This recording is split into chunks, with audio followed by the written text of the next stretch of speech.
Once I asked Stella if she'd ever had any babies. She shook her head. I never had the opportunity. You would have made a great mother, I told her. Thank you, Ivan, Stella said, clearly pleased. I like to think so.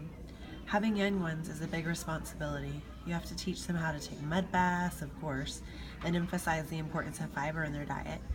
She looked away, contemplating. Elephants are excellent at contemplating. I think the hardest part of being a parent, Stella added after a while, will be keeping your babies safe from harm, protecting them, the way silverbacks do in the jungle, I said. Exactly, Stella nodded.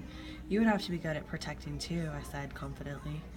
I'm not so sure, Stella said, gazing at the iron bars surrounding her. I'm not sure at all. Mac and George are chatting while George cleans one of my windows. George, Mac says, frowning, there's something wrong with the parking lot. George sighs. I'll take a look as soon as I'm done with this window. What's the problem? There are cars in it. That's what's wrong. Cars, George. Mac breaks into a grin. I think things are actually starting to pick up a bit. It's got to be the billboard. People will see that baby elephant and they just have to stop and spend their hard-earned cash. I hope so, George says. We sure could use the business. Mac's right. I have noticed more visitors coming since. He and George added the picture of Ruby to the sign. People crowd around Ruby and Stella's domain, oohing and awing at the sight of such a tiny elephant. I gaze out at the huge sign that makes humans stop and spend their hard-earned cash. I have to admit that the picture of Ruby is rather cute, even if it doesn't look like a real elephant. I wonder if Matt could add a little red hat and a curly tail to the picture of me. Maybe then more visitors would stop by my domain. I could use a few oohs and ahs myself. Ivan, tell me another joke, please, Ruby begs after the 2 o'clock show. I think I may have run out of jokes, I admit. A story then, Ruby says. Aunt Stella's sleeping and there's nothing to do. I tap my chin.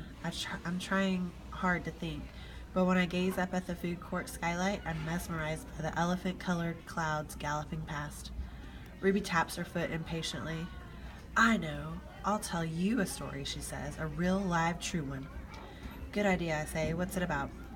It's about me, Ruby lowers her voice. It's about me and how I fell into a hole, a big hole. Humans dug it.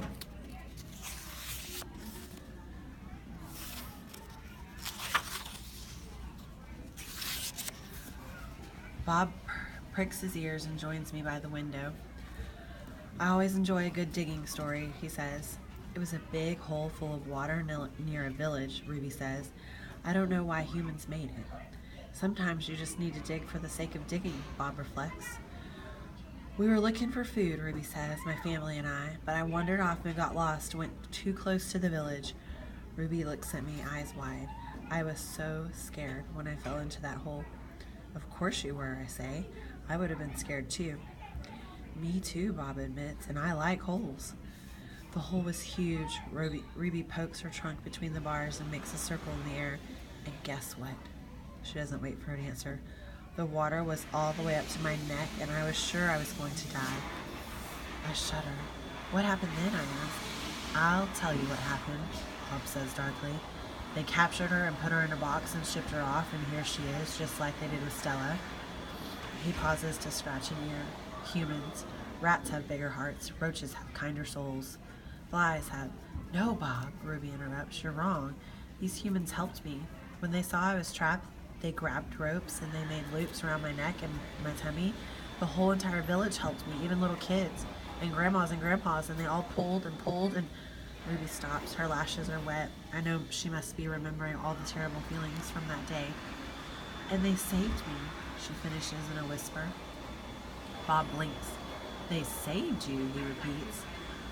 When I was finally out, everyone cheered, Ruby says, and the children fed me fruit, and then all the humans led me back to my family. It took a whole day to find them.